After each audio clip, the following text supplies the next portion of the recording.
Hello everyone, welcome to Let's Eat Vegas, your guide to the good, the bad, and the delicious. As an Italian chef, pasta runs through my veins, and as a carnivore, few things thrill me more than a perfectly cooked steak. So when you combine the two, it's a match made in heaven. And of course, throw in an inviting warm atmosphere, and well, you've hit the sweet spot. Today we're checking out a fairly new Italian steakhouse that's been getting a lot of buzz.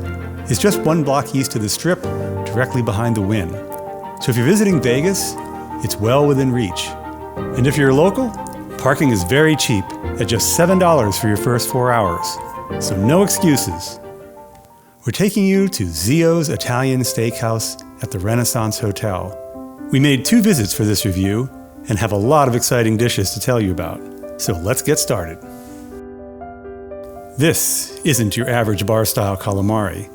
They soak it overnight in buttermilk, which works a quiet magic, tenderizing the squid while adding a subtle richness.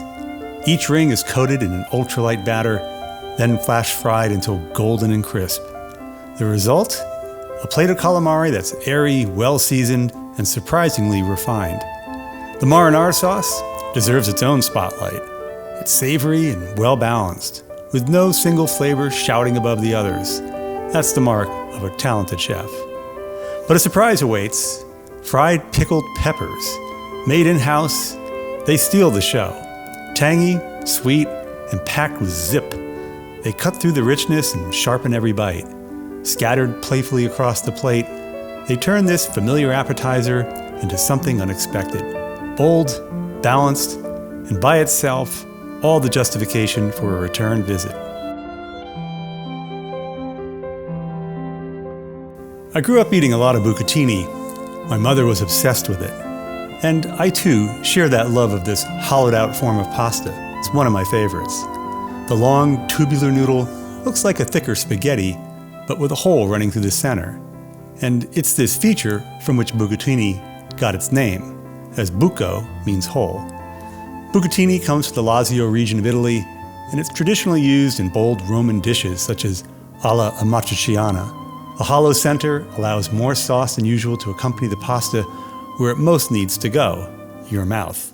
It's a far better transport system than flat or round spaghetti, making every bite extra satisfying. The pesto here is made with roasted pine nuts, Parmigiano Reggiano, and just a hint of garlic. It reminds me a lot of the one I used to make in my restaurant. It's light, clean, and full of pure, beautiful flavors. The heirloom grape tomatoes add little bursts of acidity and sweetness that brighten up the dish. The toasted pine nuts give it a warm, aromatic flavor that might tempt you to pick up the plate and lick it clean when no one's watching. You won't need to reach for the salt shaker here. This bucatini is perfectly seasoned. According to YouTube, only 20% of those watching right now are subscribed. Subscribing is free, and it greatly helps this channel grow and allow us to bring you more reviews. So please, take a moment to subscribe, become a member, or buy us a cup of coffee using the link below. We'd really appreciate it. We're only 2 dishes in, and I'm starting to fall in love with Zio's. The food here reminds me so much of my own cooking. Pasta was at the heart of our menu, and I was picky about it to the extreme. Everything made from scratch, slow-simmered sauces, and pasta always cooked to a perfect al dente. And that's what I'm tasting here. There are no corners being cut at Zio's. The rigatoni has the ideal bite, firm but tender, and just the slightest hint of salt. Italians will tell you pasta should be cooked in water of equal salinity as the Mediterranean, but I think that is mostly a bit of Italian puffery. Well, anyway, nothing ruins pasta faster than overcooking it. It's an insult to Italians everywhere. But no worries here, this pasta is made with love. And the bolognese? It's the real deal. The beef has been cooked down in cream until it practically melts. Then they bring in the tomato, and the sauce turns this warm, rosy pink. It's rich, balanced, and beautifully layered. I wish you could smell it. The fresh garlic, the tomato, the slow-cooked meat, it fills the air in the best possible way. And the taste, even better. One of the best bolognese sauces I've had besides my mom's. I wish she were still around to taste this. She would have loved it. She taught me everything I know. And she used to say, Every Italian thinks they make the best sauce, but I actually do. Well, this is authentic, soulful, and really well done. This dish took me back, not just to my restaurant, but to my childhood kitchen. That's how you know it's good. And I can't recommend this dish enough. When you come here, it should be near the top of your list. This salad has it all. Toasted pine nuts, olio verde EVOO, 25-year aged balsamic vinegar, and saba, which is all the rage these days. And look at these tomatoes. So vibrant, you almost need sunglasses. This is one of those dishes that hits you right in the nostalgia. I've been eating salads like this since I was a kid.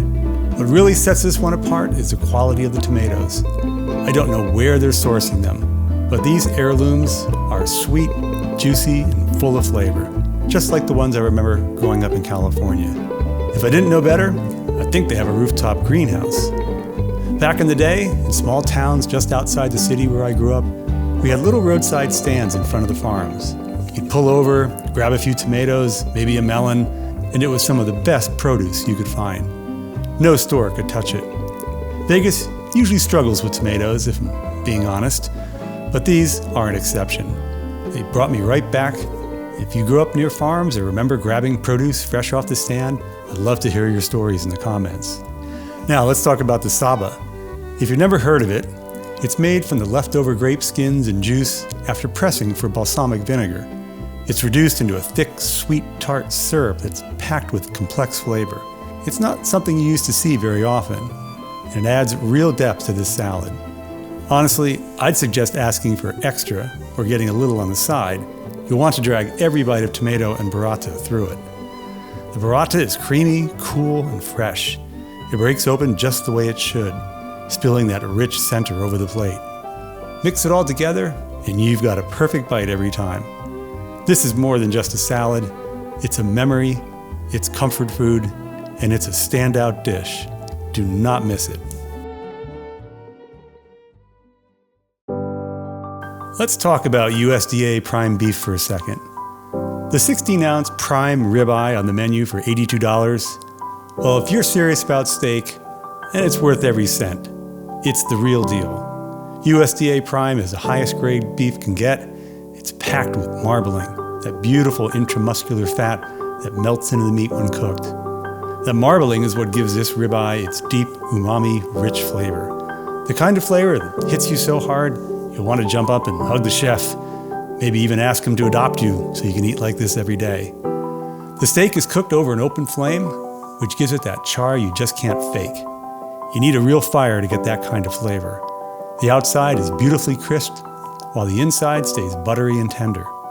We ordered ours charred rare, black and blue as they used to call it, and it came out exactly as we ordered. Now let's talk fat. Whenever you see fat which hasn't melted into the beef, well, you're in for a treat. Don't waste it. As I always say, where there's fat, there's flavor. I usually put this fat to the side and cut off a small piece to have with every bite of the inner steak. Fantastic. They offer a few sauces on the side, but when I asked for a recommendation, they told me to try it as served the first time.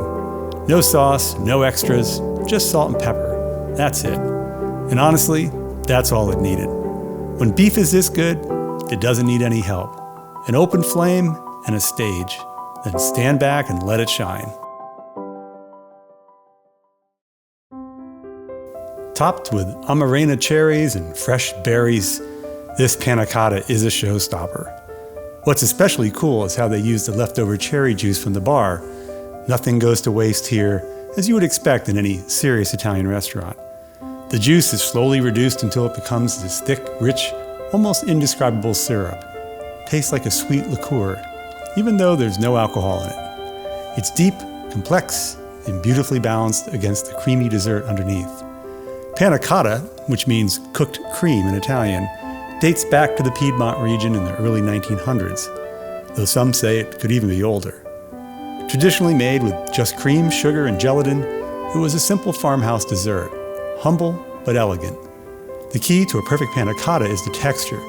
It shouldn't be stiff, nor runny like yogurt, more like Jell-O. You want that delicate, perfect wobble when you lift the spoon. What chefs sometimes call the giggle. Well, this version had me giggling with joy after each bite. They nailed it. Textbook. Silky, smooth, and just the right firmness. The raspberries, blackberries, strawberries, and edible flowers on top make it taste like spring on a plate. It's the kind of light, refreshing dessert that somehow makes a rich meal feel complete instead of over the top. Well, that wraps up day one just wonderfully, and has me dreaming about tomorrow's round two.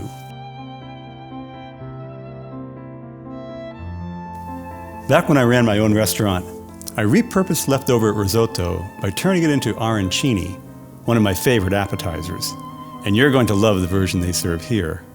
Arancini are wildly popular in the streets of Sicily, where they've been a beloved snack for centuries.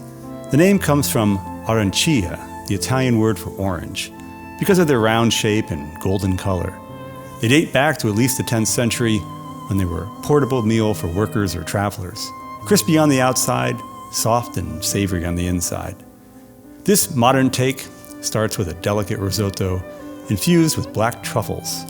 The texture is lighter and softer, not overly firm, which works beautifully here. Inside, there's a pocket of fresh mozzarella that melts in your mouth and adds a rich creaminess with every bite. The outside is perfectly golden and crisp, giving you that satisfying crunch. They're served on a bed of marinara sauce that deserves its own spotlight. It's not the heavy, garlicky kind you might expect.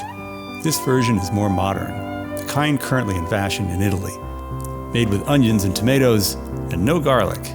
It's clean, bright, and full of rich flavor. It brings the whole dish together in a way that's crave-worthy. Luxury and comfort, Sicilian tradition and modern technique, it all comes together in this one perfect appetizer.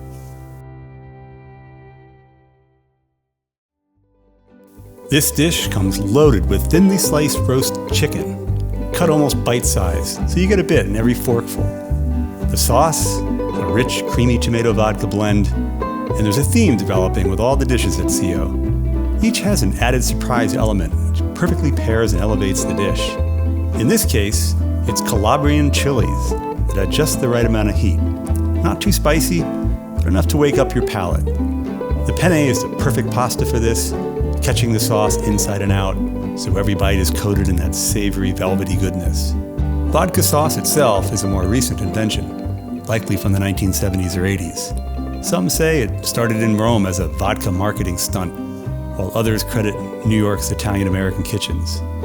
Either way, the vodka unlocks flavors in the tomatoes that cream alone can't, making the sauce deeper, silkier, and more balanced. The Calabrian chilies bring more than just heat.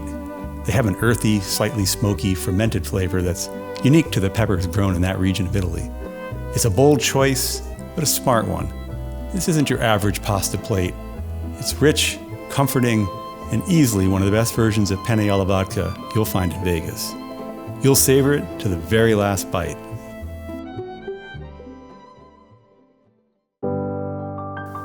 Layers of fresh pasta, slow-cooked bolognese, creamy bechamel, and melted mozzarella.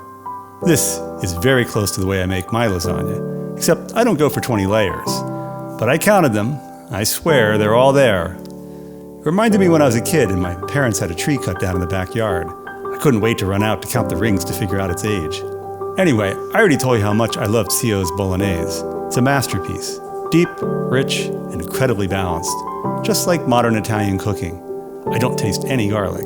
And I mean that in the best way. Many younger chefs in Italy are moving away from garlic for one simple reason. The younger clientele don't want to walk around with garlic breath. And to be fair, a classic bolognese only uses a whisper of garlic anyway. You'll also notice around the edges of the lasagna is a fabulous marinara. Bright, tangy, and a perfect contrast to the rich meat sauce inside. This dish hits all the right notes. Comforting, satisfying, somehow still light despite all those 20 layers. The melted fresh mozzarella on top is wonderful, and those giant basil leaves. Oh, I love basil. I use it in almost everything. I have some growing out in the garden as long as the Vegas climate permits. Basil hates the cold of Vegas winters, but the rest of the year, I have a small basil plant parked on my kitchen windowsill. There's so much depth to this lasagna, you really don't want to miss this dish. It's rich but refined. A labor of love. Their labor, my love. More and more places are offering Wagyu steaks these days, but few places in Las Vegas serve a steak of this quality, a 9 on the Australian Wagyu scale. This massive 32-ounce Tomahawk ribeye isn't just impressive in size, it's also one of the best steaks I've ever tasted. It's hard to tell in pictures just how big this cut is, but trust me, it's easily shareable. Add a pasta and a couple of starters, and you've got the perfect meal for two. This steak is charred beautifully on the outside and served rare, the way great beef should be. Australian Wagyu is known for its incredible marbling and deep, rich flavor. Unlike American beef grading, which tops out with a prime score of 5, the Australian grading system continues on to a top score of 9. So this steak, being a 9, hits that top-tier mark. For comparison purposes, it meets the requirements to score as an A5 on the Japanese Wagyu scale. Well, forget all that cold technical jargon. What this all means is that you're getting intensely marbled beef that melts in your mouth like butter, delivering a deep, savory flavor that lingers. The cattle are raised on pasture and grain-finished for about 30 days, which I think is the perfect balance. All grass-fed beef can lack the depth and umami that grain finishing brings. Here, you get the best of both worlds, the clean, grassy flavor of pasture-raised beef with the extra richness that comes from a cow grain fattened for the final 30 days. The preparation here is minimalist, and that's a good thing. Just fire, salt, and pepper. There's a light garnish of more of that amazing, delicious saba. It's drizzled around the plate, but it never gets in the way of the meat. You'll notice this beef has a peppery kick, almost as though it's been seasoned with horseradish. But that's all natural. The flavor comes from the beef itself, nothing added. It's the kind of steak that stops you mid-bite. Sure, it's Instagram-worthy, but more importantly, it's a showstopper in flavor. I'll be back for this steak, no question. And once you try it, you will too.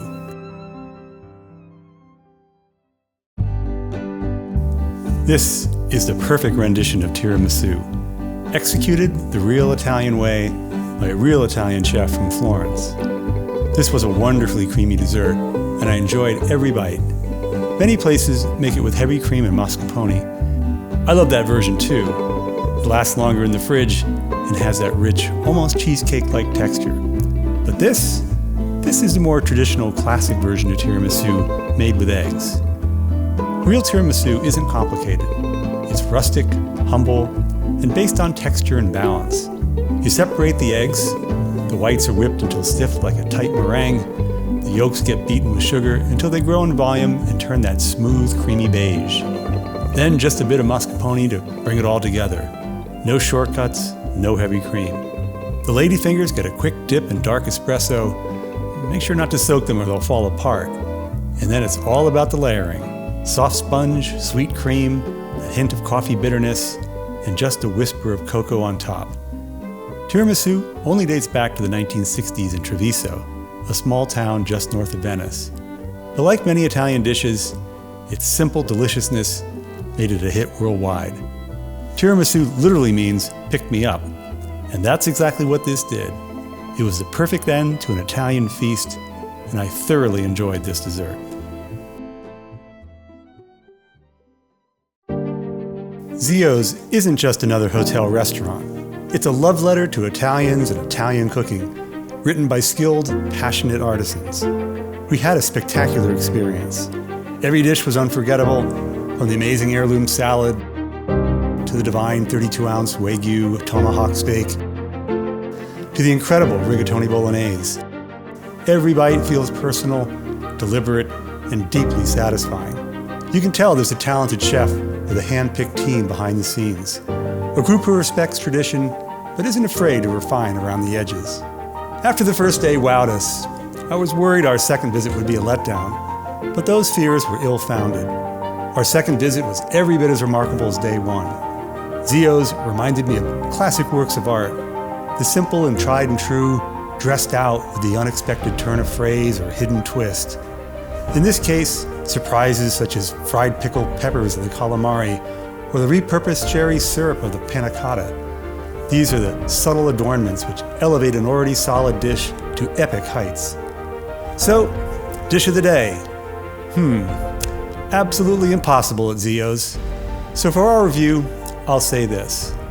Zio's is billed as an Italian steakhouse, and that's the perfect title. If you're a steak lover, you'll be elated at Zio's, and if you're an Italian food lover, this place is heaven on earth. You can't go wrong with any of their dishes, and you'll be dreaming of them for weeks to come. One other area we didn't have time to fully cover, they have an excellent wine selection. I had an Antinori Chianti Classico, and it was the perfect pairing. I also tried 2 drinks recommended to me by the bartender. They were both wonderful, but the pineapple mojito now shares the award for best mojito I've had in the city, along with one I had at the Wynn. Whether you're in town for a weekend or a local looking for something special, Zio's is worth your time. If you're staying at the Renaissance, it's a no-brainer. And if not, parking is very cheap at just $7. It's comforting, elegant, and rooted in the kind of food that brings people together. I walked out full, happy, and already planning my return visit. You should too. We'll be back to Zio's very soon. Who knows, maybe you'll see us there. And don't forget to tell them, Let's Eat Vegas sent you.